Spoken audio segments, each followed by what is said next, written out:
Atsinainy fito amby roapolo aprily taona enina amby roapolo aporo arivo manolotra ny araba topo kilasy tompoko vavy tonga soa atao anatin'ny fampalalam-baovao amin'izao atoandro izao asaina mpanajana ianao hanaraka izany hatramin'ny farany. Famelohany idirantsika amin'ireo antsy priam-baovao dia indro aroso aminao avy hatrany ireo lohateny. Nanapa-kevitra ireo tangalamena fa tsy azo hitsaina intsony ny îlot sable ao Sainte-Marie. Tanambe amboarina ny lalam-pirenena 3A nampahafantarina ireo mpivarotra ny lamina momba izay. Ao manja sy mpanatsarana ny zomba Ibengy any amin'ny faritra Menabe.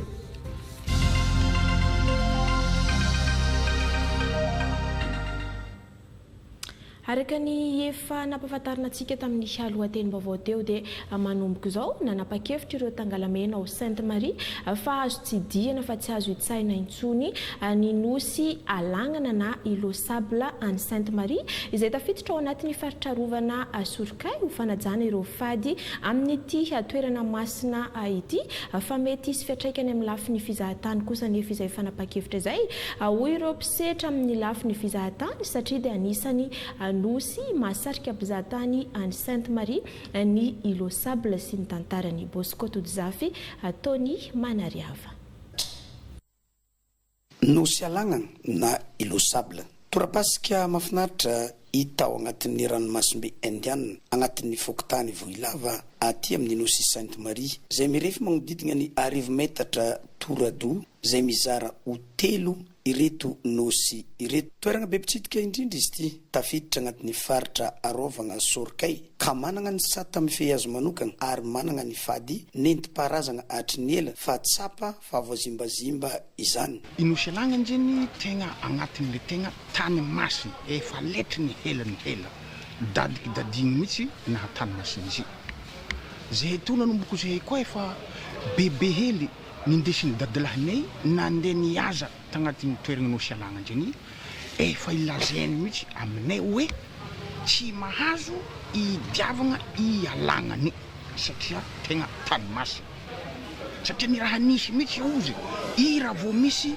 diana faladianongotro mihitsy ambonin'ny fasinalagnany mbola tsy alinandro efa ravena ratsanandro ravandriaka igny fariky nisy diantongotro fa izy koa ka ny nosy alagnana ndendihana ndendiadiavana atao hino tiky koa zany tsarnisy azo atao mandeha akagny fa tsy makitra ambony nosy zay zany ny tegna mahatonga kava io tsisy vorony io satria makitra ambony nosy olo milefa ny voro.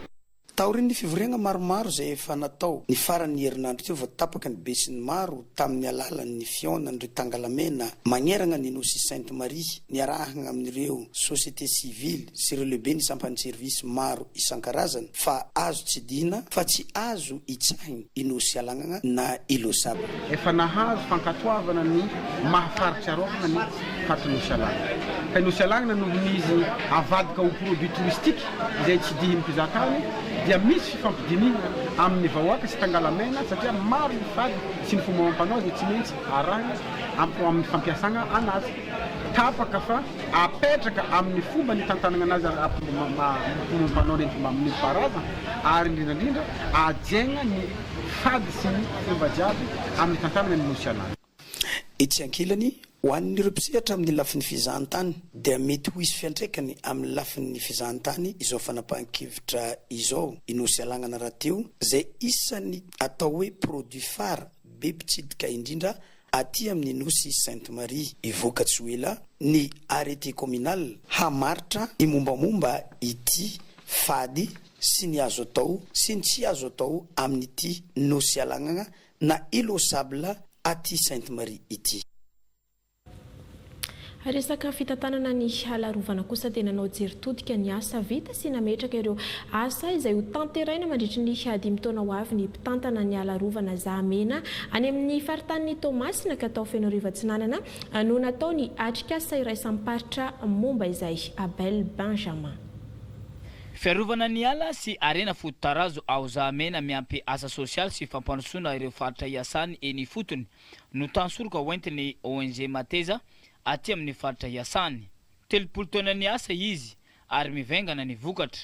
Raha ny manao tombona fofo zany mikasika ny asan'ny Mateza amin'ny faritrana Lamontrofo dia azo lazaina mbola am-perinasa zay zao fa za indrindra ny antony misy an'ity assemblée générale ty ahafahany manao aingavao indray ny fiainan'ny rafitra ny Mateza sy ny fomba hiatrehana zany no avy mandritra ny 5 taona.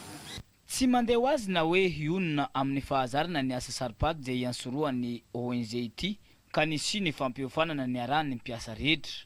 Iova sarasara kokoa ny tolotra sy fifandraisana amin'ny ONG Mateza. Nisy ny asambondro nampahafantarana ny lesoka hita teny an-kianja sy izay tsy maintsy atao amin'ny 5 taona manaraka. Amaritra ndraika karakory ny fomba hitondragna ny ONG Mateza amin'izao taona misy atsika zao. Ary eto zany raha fa vita ty fivoriagna ty zany dia iainga vaovao ndray zany ny ONG Mateza amin'ny fiarovagna ny atialan'ny zamena ary fanaovana fampandrosoagna agnatin'ny faritra zay misy atsika ty. Ny tsoko nandritra ny atrikasa izao ny Aingavao sy Pekady Mahomby hampiary ny ONG Mateza amin'ireo asa rehetra zay ataony. Tafiditra ao anatin'izany ny sosialy sy ny fampandrosoana indrindra fa ny fitantanana ny ala zay arovan'izy ireo. Tonga tamin'ny atrikasa izao avokoa ny avy any amin'ny faritra Alotra Mangoro sy Antsinanana ary Analanjirofo. Mbola hijanona ao amin'ny faritany Tomasina ihany isika navoaka tamin'ny fomba ofisialy ny zoma 14 aprily lasa teo ireo mpandraharaha ny fonja 700 mianadary efa navita ny fiofanana nandritra ny 12 volana teo anivony sekolim-pirenena mampiofana ho mpandraharaha ny fonja ao Tetezambaro Tomasina faharoa Romial Rakoto Armanana. Lara-pahamehan'ny fanavaozana ny Repoblika Madagasikara ny fanamafisana ny fanjakana tandalana fametrahana fitondrana madio sy mangarahara ho famerenana ny fahatokisan'ny vahoaka ireo rafi-pitsarana fampiarana ny lalàna manana anjara briky goavana amin'izany ny mpandrarahan'ny fonja eo amin'ny fitantanana ny fonja sy ireo voafonja apetraka eny anivon'ny ministera hoy ny sekretera jeneraly ny ministera amin'ny fitsarana ny fanajana ireo rafitra sy ny fitsipifehezana. Mba ahafahantsika manatsara dia jerevana aloha hoe inona ny lesoka tsikatra fa nisy izay hoe mety tsy fahatomombanana tao anatin'izay rafi-pibakiona ny administration pénitentiaire izay ny voalohany indrindra no natao dia namerina indray an'izay ataontsika amin'ny terme teknika angambany hoe commandement unique ny baiko mpitondrana rehetra amin'ny fanatanterahana ny asa dia miaingo avy any amin'ny directeur général de l'administration pénitentiaire ny fanajana an'izay discipline sy rafitra izay no fototra voalohany indrindra ahafahantsika ao anatin'ny fandrarana ny fonja manatanteraka sy manatratra ny tanjona izay ankinina amin'ny fandrarana ny fonja dia ny voalohany indrindra aloha ny tsy fisian'ny losotra tsy fisian'ny fonja vaky. Fanavoaka tamin'ny fomba ofisialy ny zoma 14 avril ireo mpandrarahan'ny fonja squad agent pénitentiaire 700 mianadahy avy amin'ny andian'ny fanilo izay niofana nandritra ny 12 volana teo anivon'ny sekolim-pirenena mampiofana ho mpandrarahan'ny fonja. Ny volavolaina ifanaraka amin'izay ataoko hoe asa miandry an'zareo zay voalohany ny fitandroana ny fandriam-pahaleman'ny fonja faharoa ny paikady hoentina manatanteraka n'ilay fanomanana ny fiverenan'ny fonja eny anivon'ny fiarahamonina sy ny ataontsika hoe fananana fitondran-tena mendrika mpanantanterana zay asa zay. Ny fampiofanana rehetra narany dia ahitana an'izay volet rehetrarehetra zay akoatra ny volet resaka épreuve physique sportive. Marina fa manodidina ny 904 ireo mpandrarahan'ny fonja manerana ny Madagasikara misahana ireo toeram-pamonjana 390 ahitana voafonja 3 alina eo napetraka nandritra izao famohanana andiany izao ny galona ma inspecteur général d'administration pénitentiaire ny tale général ny sekoly. Alafi ny fitaterana anonizantsika ny fampalalam-baovao ny fianjerany ireo conteneur sy ny tsy fanajana ny lalàna mifeny fifamoivoizana ireo no tena mahatonga ny loza mitranga matetika ao amin'ny lalam-pirenena faharoa any Tomasina io antony io no tsy maintsy nampitana ny fahaiza-manao any mpitatitra amin'ny lalam-pirenena faharoa Bruno Randrimampiona Keny Leonard.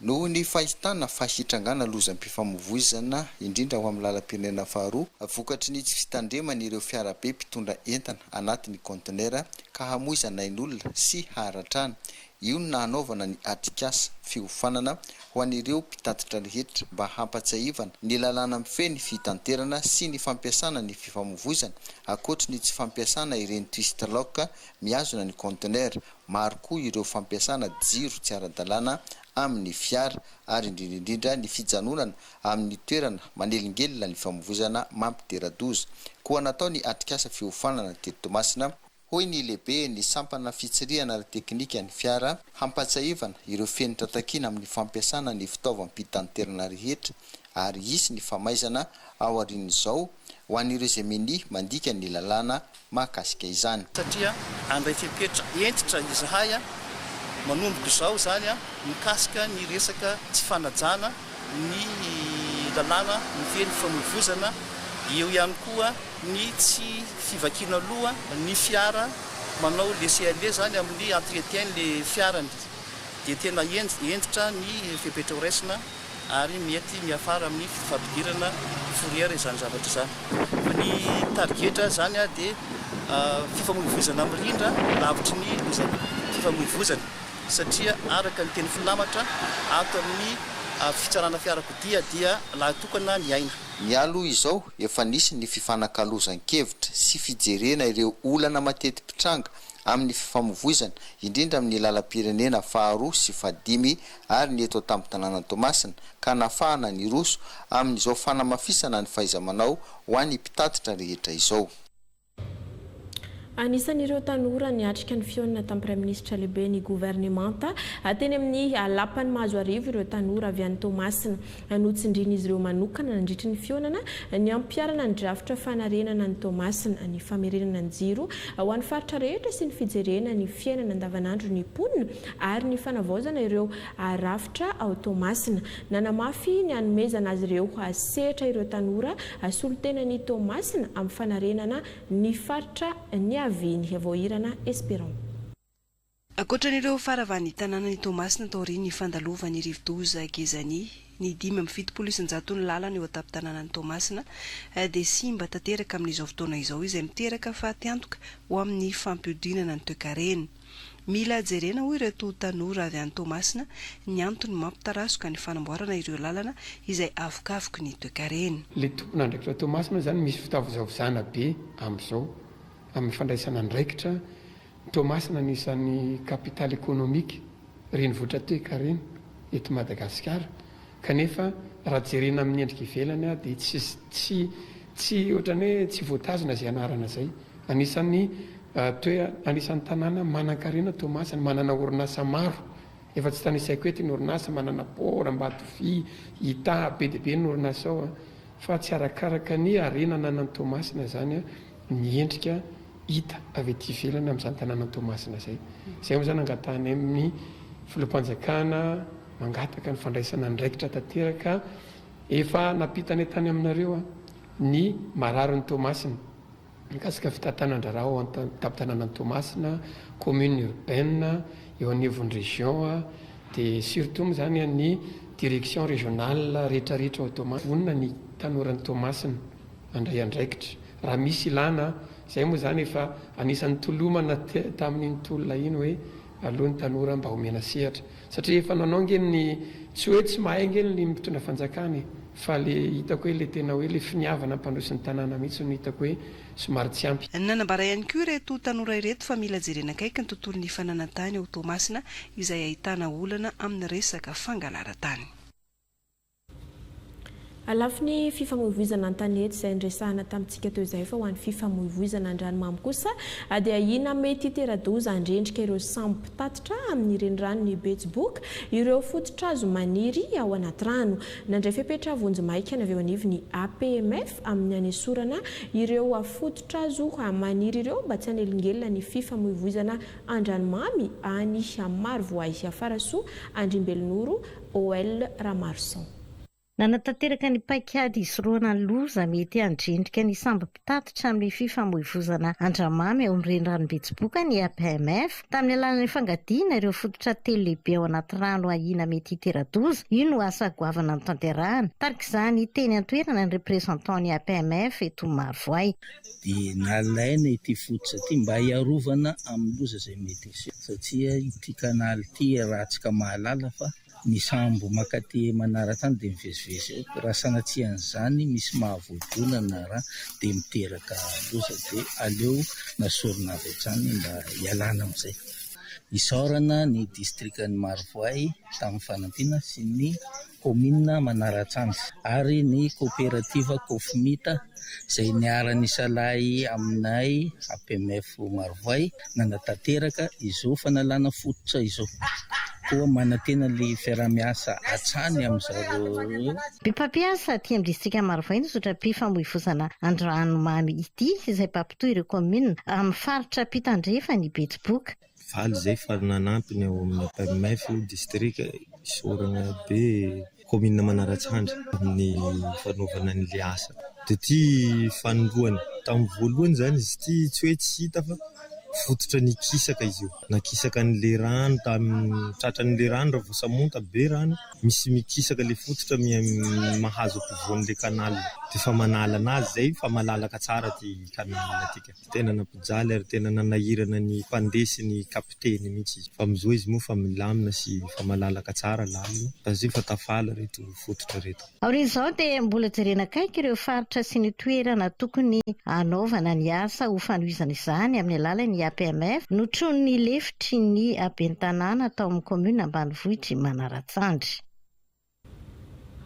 Ho any amin'ny faritra Laotra Mangoro indray aloha isika nampiantso ireo mpivarotra sy ireo vahoaka manamorona ny lalam-pirenena RN3A ao an-tampon-tanàna ny komuna ambanivohitry Tanambe ny avy eo anivon'ny komuna. Nanazava izy ireo ny amin'ny fanamboaran-dalana izay ho atao ao Tanambe sy nanentana ireo mpivarotra amin'ny anaiky ny fandaminana izay ho apetraka. Eli Randriana Artso.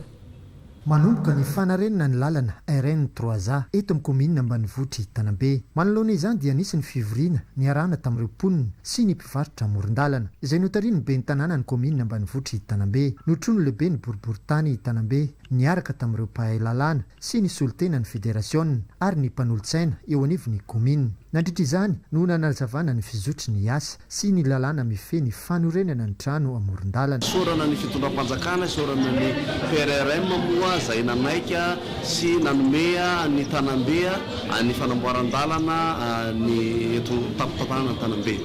Araka ny fakakevitra natao androany dia fifampiresahana no nataony araka tamin'ireo vahoaka ireo na ny ilany atsimo na ny ilany avetsinany na ny ilany avedrevana fampiresahana hoe ahoana ny fanamboaran-dalana satria hita fa misy taforoso tokoa ireo vahoaka izay mbola ao anatiny ny atao hoe lalana ho amboarina.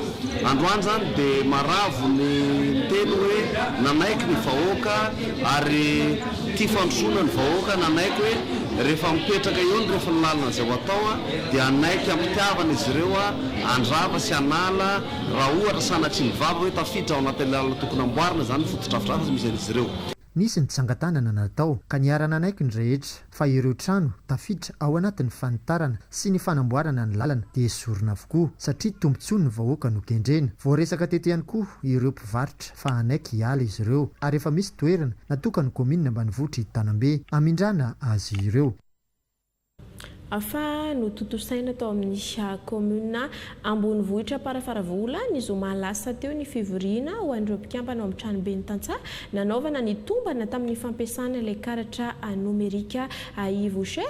Nandritra izany ihany koa no nahafantarana fa resy lahatra amin'ny fampiarana izay tetika asa izay ireo Tantsaha. Harrison Ramiarambelo, agent urbain Randriana Arfeno, Augustin Razafy Mandemby. Ambana amin'ny tantaran'ny tontolon'ny fambolena aty aloatra ny firosoana amin'ny sehatry ny nomerika amin'ny fisitrana ny tohana toy ny zezika, masomboly, fanafody sy ny sisa izay amin'ny alalan'ny fampiasana ilay karta Ivoucher na tapakila ho an'ny mpamokatra. Fiaramiasa ny tranobe ny Tantsaha Laotra Mangoro sy ny firenena Koreana izay mbola tetikasa andrana ihany. Nisy ny fivoriana nataon'ireo solitenan'ny Tantsaha isaky ny komina taty Parafaravola nanaovana ny tombana mahakasika ity tetikasa ity. Jeritodika hoe inona ny nety inona tsy nety fa amin'ny ankapobeny izay nanaovana atrikasa izay dia misitraka ny mety daholo no valiten'ireo mpisitraka ireo satria misy an'la karatra zay tsy fampiasa ny retan-tsahatra amin'izay a dia hita hoe manan-danja kokoa ho an'ny tantsaha le fahazahoana n'la karta tapakila ny mpamokatra. Ny avy aty amin'ny tranobe ny tantsaha izay soloko tena anatin'ny faritra loatra mangoro dia misy sitraka zato isan-jato an'la karatra izay satria tonga dia direct amin'ny retan-tsaha ny fanomezana izay nomena anazy tao amin'ny tetikasa de servea isa koreana.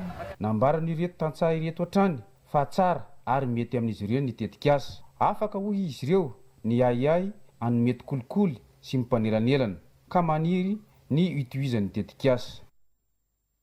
Afa nanatanteraka atrikasa fanangonana angom-baovao mahakasika ny fampiasana ireo anam-pamokarana izay nozaraina tamin'ireo tantsaha tao amin'ny distrikta Ambatondrazaka ny avy eo anivon'ny tranobe ny tantsaha mpamokatra ka tantsaha miisa 20 nandray anjara tamin'izay fanangonana vaovao izay mba ahafana manombana ny fampiasana sy ny vokatra azo amin'ireo fanohanana izay nomena Michel Adera, Randrimanalina sy Zaitina Rabearsafy.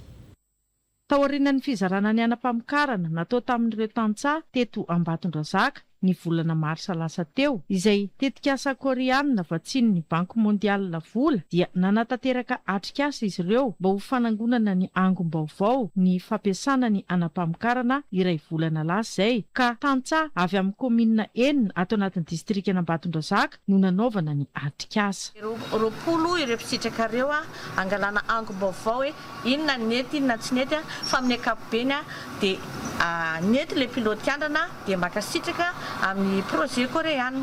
Ny tombontsoa azon'le tantsaha dia voalohany aloha dia nahazo fampifanana zareo dia nahazo koa le tohana tamin'ny fisitrana ny masom-boly tsaramaso sy ny fitaovana pompy dia ny zesika MPK sy ny ire.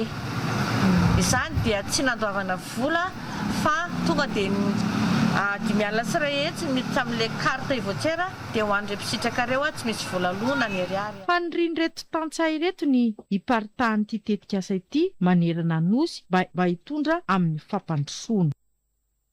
Zay ny tany Ambatondrazaka fa tao amin'ny commune Save sy Kalalao tao amin'ny distrikta ny Ambohimaso no nitsidia ny lehibe ny faritra Amatsy Hatrambony voalohany taoriany navoatendry azy ho lehibe ny faritra ireo commune ireo sy ny manodidina azy any amin'ny tapany andrefa ny distrikta izay tena mamokatra ka nanambarany tamin'ny fomba ofisialy ny fanomezana lalana amin'ny anatanterahana ny foaram-bokatra ho fanavaozana ny fambolena sy fiompiana ary ny taozavatra mba ahafahan'ireo tantsaha eo ireo vokatra any an-toerana ahafana ihany koa mitady lalam-barotra maefa Rasafindrakoto.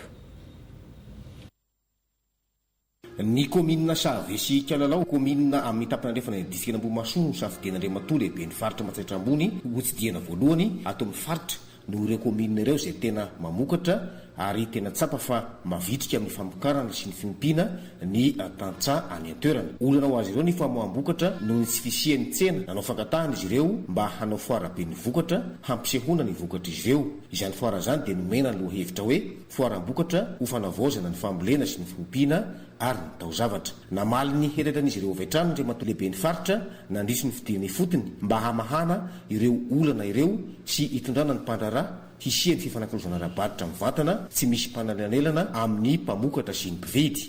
Rehefa tonga zany fangatahana izany dia tsy nisalasala izay teo anivon'ny faritra nanaika ary nanome lalana ny anatosana zany tato amin'ny commune Save satria mba ahafahana ihany koa mitondra andreo mpandrahara rehetra mba hisy fifanankalozam-barotra mivantana amin'ny mpamokatra sy ireo mpividy. Ny ankoatr'izay dia mba hisy koa ny fifanampiana mivantana avy amin'ireo mpiara-mombonatoka rehetra misehatra eo amin'ny fambolena sy ny fiompiana amin'ny fitrandrana ny reny ankibony tany mivantana ty amin'ny nareo aty fotony. Mandona zany dia nametraka paikady hijery ny vokatra any an-toerana ny eo anivony antemera ny varotra Matsatra Ambony ary efa misy moa ny tompona andraikitra napetraka izy ireo hendraikitra ny distrikta Ambohimaso. Tao anatin'ny distrikta fito dia misy agent commercial. Ny asan'ireo agent commercial ireo dia mijery ny vokatra azo ahondrana vokatra azo ondrana ary mitady ireo mpividy vokatra resatsika zao ohatra hoe nikasaka dia ny LFL efa mifanaraka fa mividy an'ireo kasaka reo. LFL moa misy foibe ao fianarantsoa zany hoe ato anatin'ny distrika fito amin'ny automasiatra zany dia efa misy tompona andraikitra dia mijery an'izay zavatra zay ny diany. Ny 7 20 7 Mey ho avy izao moa no hantanterahana izany foaram-bokatra ho fanavaozana ny fambolena sy ny fiompiana izany izay hatao ao Save ka ny distrika Ambohimasoa ary ny faritra Matsaitrambony manontolo no ho voakasika izany. Taorian'izany dia nisy ihany koa ny fitsidiana Andriamatoa lehibe ny faritra ireo foto-drafitrasa na sempanavaozana toy ny CSP2 sy ny EPP izay hotokanana Atsihoela. Ivadika lafim-baovao fa tanteraka isika fa mbola hijanona ao amin'ny distrika Ambohimasoa ihany. Vita ny foto-drafitrasa a poste avancé ny gendarmerie pirenena ao Ikalalao Ambohimasoa izay tena anamafy ny fandriampahalemana misy any an-toerana. Tonga tany an-toerana ihany koa ny lehibe ny faritra Matsaitrambony nijery fotony ny fahavitany izay foto-drafitrasa izay ary nijery ny pitsopitso ny ara-teknika mialohan'ny hitokanana azy. Nisy moa ny lelavola valo hoe tsisy roa tapitrisa ariary natolo no fanampiana amin'ny fampitana tanteraka ny asa mbola imahefa Razafindrakoto ihany. Faritra mena tamin'ny tsy fandriampahalemana ny komina Kialalao distrika Ambohimasoa profon'izany efa saika tsy nisy intsony ny omby ao an-toerana.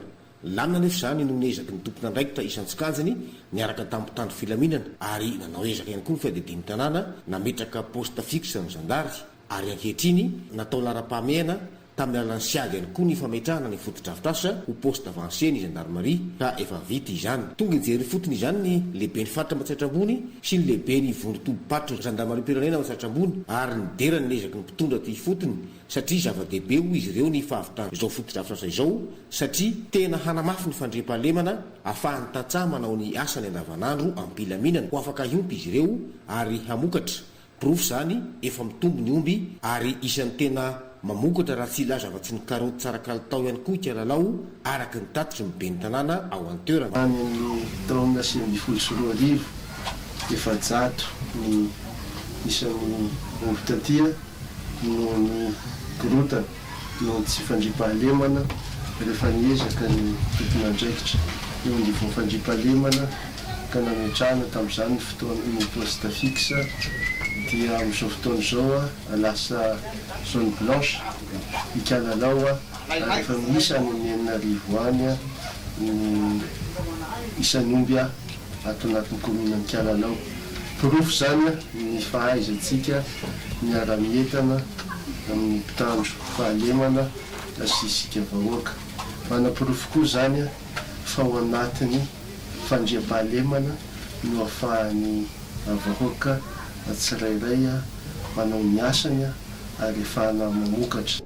Nitsidika ny foto-drafitrasa moa ny tenany ary namety oro-marika ireo izay mbola tokony ho hatsaraina mialohan'ny fitokanana azy amin'ny 9 Mey 2024 ho avy izao ary nanolotra lela vola 7 hetsy sy tapitrisa ariary ho fanampiana amin'ny fampitana tanteraka ny asa. Efa voninao avokoa moa ireo zandary fiasa ao an-toerana. Ho any amin'ny tapany avaratry ny nosy indray aloha isika amin'ny ity vaovao manaraka ity nomena fiofanana ho fanamafisana ny fahaiza-manao momba ny fandikan-dalàna ireo polisy pirenena tany amin'ny faritra Diana ka ny direction de la recherche et de la formation continue ao anivon'ny ministère ny filaminam-bahoaka noho ny karakara ilay fampiofanana nandritra ny 5 andro tany Antsiranana nandritra izany ihany koa no nanolorana azy ireo ny mari-pankasitrahana ka ireo polisy vao niakatra galona no nahazo tombony tamin'izay fampiofanana izay Eugénie Rasoanirina. Fanamafisana ny fahaiza-manao ny reto mpitandro ny filaminana avy anivon'ny polisy pirenena mpikaroka fandikan-dalàna avy ato anatin'ny faritra Diana sy Sava izay niofana nandritra ny 5 andro teto an-tampon-tanàna ny Antsiranana ary indrindra teo amin'ny lafiny arakasa mivantana izegny sy fandraisana andraikitra enan-kianja atao manaraka ny lalàna sy ny fitsipipeezana ary ny zofototra ny maha-olombelona.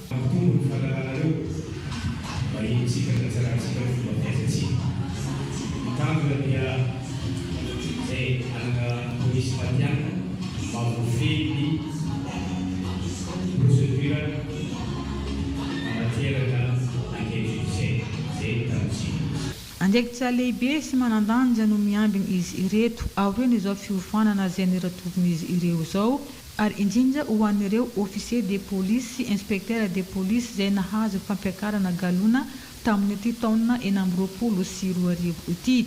Nanamafy ny commissaire de police Manandjomby Jerry Ami Maria avy amin'ny direction de la recherche et de la formation continue eo anivon'ny ministère ny filaminam-bahoaka izay mpampiofana teto an-toerana ny anaovana ny laram-pahamehana sy fomba fiasa mba azahoana ny tamberina andraikitra izay andraisan'ny vahoaka sy ny ministera piay.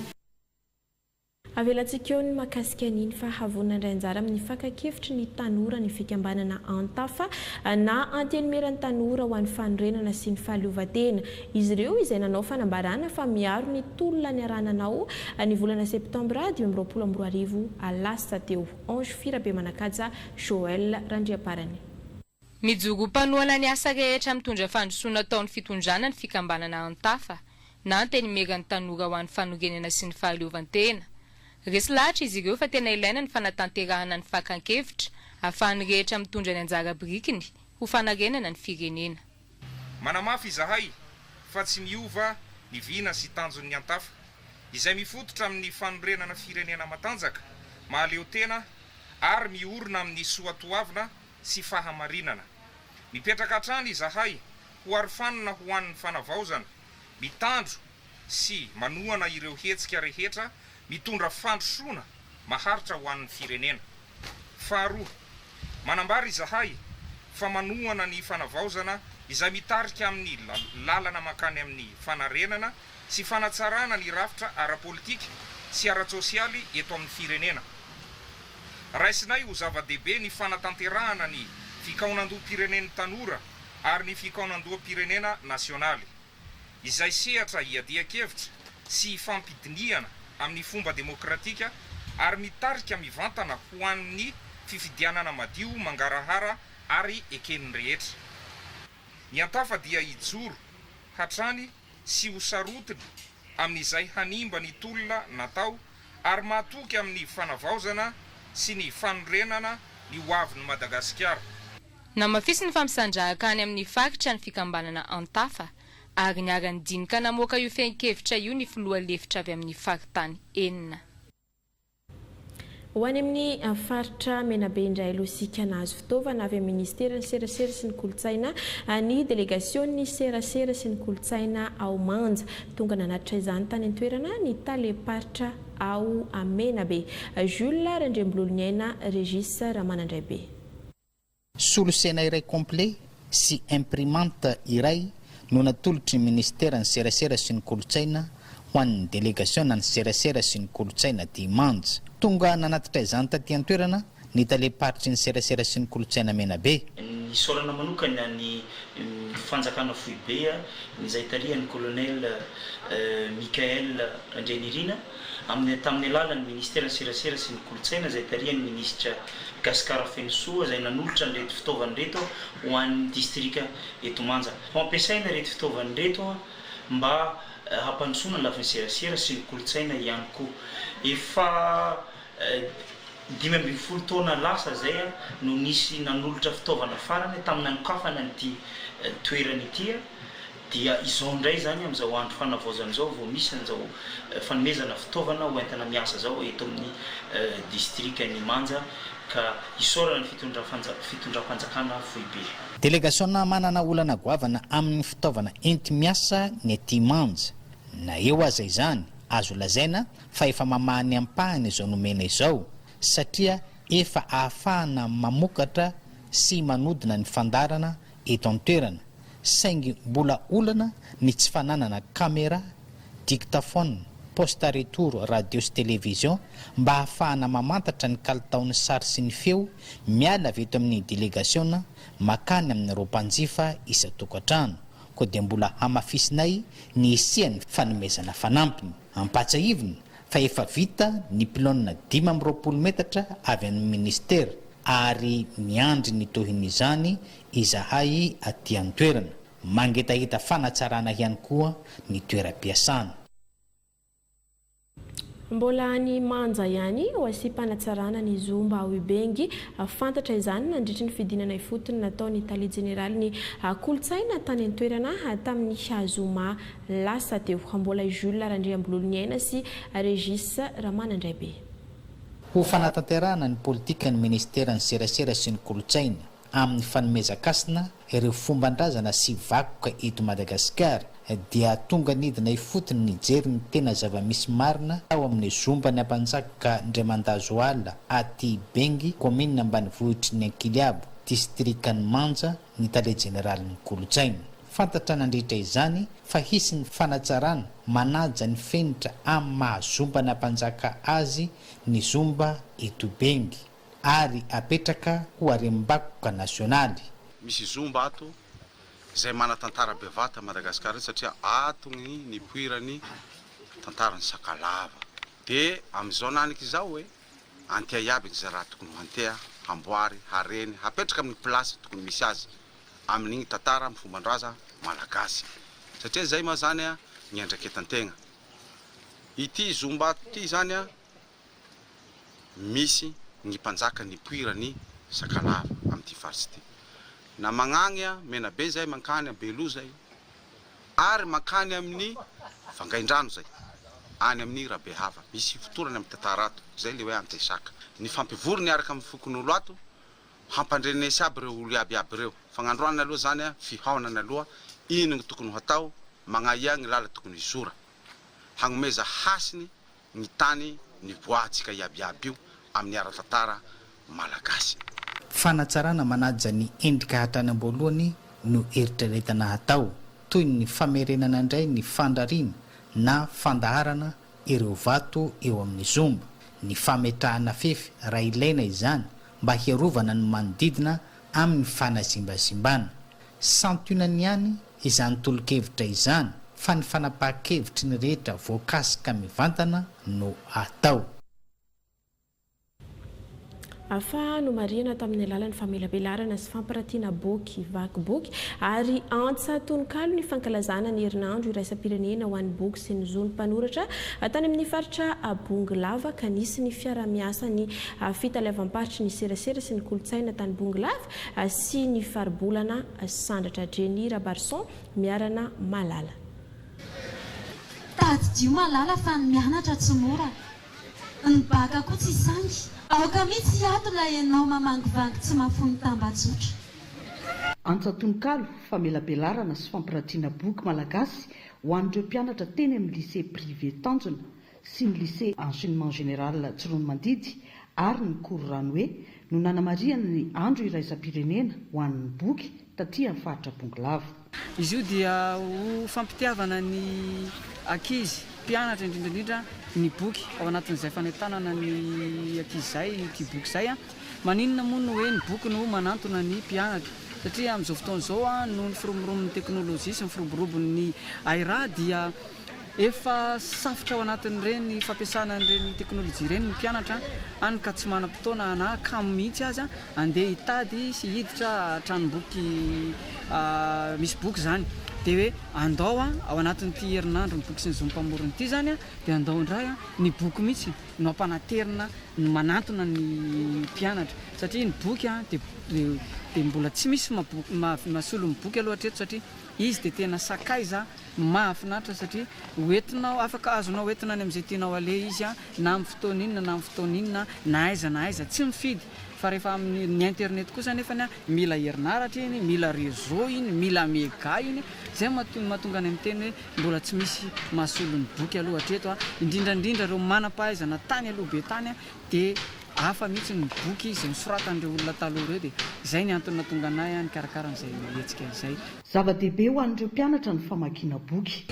Manampy anay afantatra ireo mpanoratra malagasy no manampy anay amin'ny lesona izay atao any am-pianarana.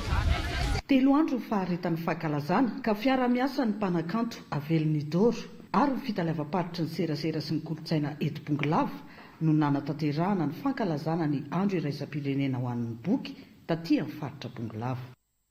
Afa efa antitra ny fototra fitrasa-panabeazana ho an'ny kolejy Masinda Josefa ao Antsorobe izay efa niorina tamin'ny taona 1770 na dia izany azy dia efa manao ny ezaka rehetra ireo VRM na nivondro ny ray aman-drenin'ny mpianatra ho an'ny asa fanorenana nisy arak'izany ny hetsika izay nataon'izy ireo. Alovasoa José. Ny taona 1770 no niorina voalohany teto amin'ny renivohitry ny distrika n'Antsorobe ny kolejy Saint-Joseph Antsorobe, izany hoe missionnaire Jésuite René Arthur no nanorina ny sekoly tamin'izany fotoana izany. Na dia teo aza anefa ny fahateran'ny fotodrafitrasa dia miroborobo ny sekoly ary ny joro tsikelikely ihany koa ny lycée Saint-Joseph Antsorobe. Mikely kanefa ny vondron'ny ray aman-drenin'ny mpianatra eto amin'ny sekoly sy ny ray aman-drenin'ny mpianatra rehetra ary ny mpanabe miaraka amin'ny masera miezaka manavao sy manatsara trany izany fotodrafitrasa izany. Eo zany zao fanatanterahana ny fanamboarana ny kianja filalaovana baolina ty eto amintsika ty, arakaraka an'izay koa ny fijerevana ny resaka hoe fivoaran'ny teknôlôjia, anatevenana ny resaka ordinateur na ny solosaina zany hokirakirain'ny mpianatra mba ahafahana manatsara ilay fanabeazana izay ratoviny ny ankizy. Izay no angatahana tolo-tanana amintsika rehetrarehetra mainty milaly ny vatona sombotry ny tany izay nandalo teto amin'ny collège de Masera eto amin'ny Masinda Josefa Antsorobe. Noho ny dinika teo anivon'ny vondron'ny ray aman-drenin'ny mpianatra na ny VRM ary ireo tompon'andraikitra eto anivon'ny sekoly dia misy hatrany ny hetsika isa-taona ho fitadiavam-bola antandrina ny amin'izany ny fampandehanany rarahan'ny sekoly. Mendanja manokana ireo mpianatra tamin'ny alalan'ny hetsika ara-kolontsaina izay manandratra ny mahamalagasy. Izay nampisehoana ny mahamalagasy indrindra ny sainam-pirenena fotsy mena maitso. Nasehoana ihany koa ny fombafomba isan-karazany isa-paritra, nasehoana hita amin'ny alalan'ny fihetsika, ny fitafy fa amin'ny mahasekoly katolika azy dia izay zany miezaka anabe ny mpianatra amin'ny lafiny manontolo saina, vatana, fanahy.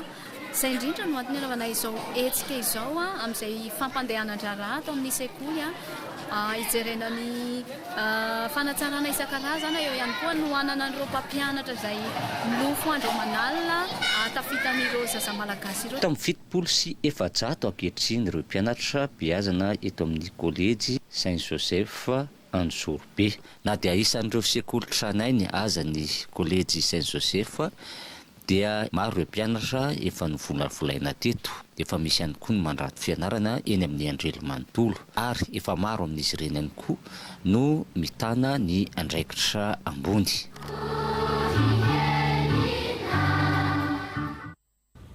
Alafin'ny fanatanjahantena no amaranantsika ny fampalalam-baovao amin'izao atoandro izao. Fanatanjahantena maro lafo no noentina nanokafana ny fanatanjahantena iraisan'ny mpiasam-panjakana tany Ambositra izay notarian'ny staffny AZF tany an-toerana Rakotovao. Théophile sy Rodemanana Sondra. Tao anatin'ny fiombonana sy firaisan-kina tanteraka no nentin'ny mpiasam-panjakana teto Ambositra nanokatra ny tao-pikatroana ho an'ny fanatanjahantena iraisan'ny mpiasam-panjakana AZF taty amin'ireny viparitra ny Amoron'ny Mania ny fa 24 ny volana Aprily taona 2024. Nentina nanantanterahana izany dia nisy ny azakazaka ny raisana nanomboka tamin'ny fitoroana maraina. Avy eo dia narahana zomba teto an-tampon'ny Vinany ary namarana anazy nisy ny fifaninanana basketball izay nifandorana ny staffny AZF sy ny mpiasam-panjakana mitambatra. Ary ny faharoa dia ny tandrony filaminana nifandorana tamin'ny mpiasam-panjakana sivily. Tanjona ny ampiray sy ampitambatra ny mpiasam-panjakana amin'ny alarany fanatanjahantena. Maro no fandaharam-potoanan'ny AZF entina natratrarana ny tanjona. Izany no natao moa dia fiarah-mientana ny mpiasam-panjakana aloha voalohany indrindra ny fitaizam-batana ahafahana miatsika zany ny asa izay sahanina eo anivon'ny fanjakana.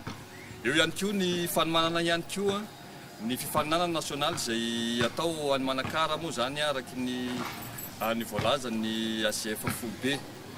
Ankehitriny moa zany dia misy ny atao hoe fiovana ny rafitra any amin'ny nasionaly. Ny aktivité aloha hatreto dia mbola tsy misy fiovana zany ny sport. Ny fanampiny no mety hisy satria tafiditra ao ny resaka culture.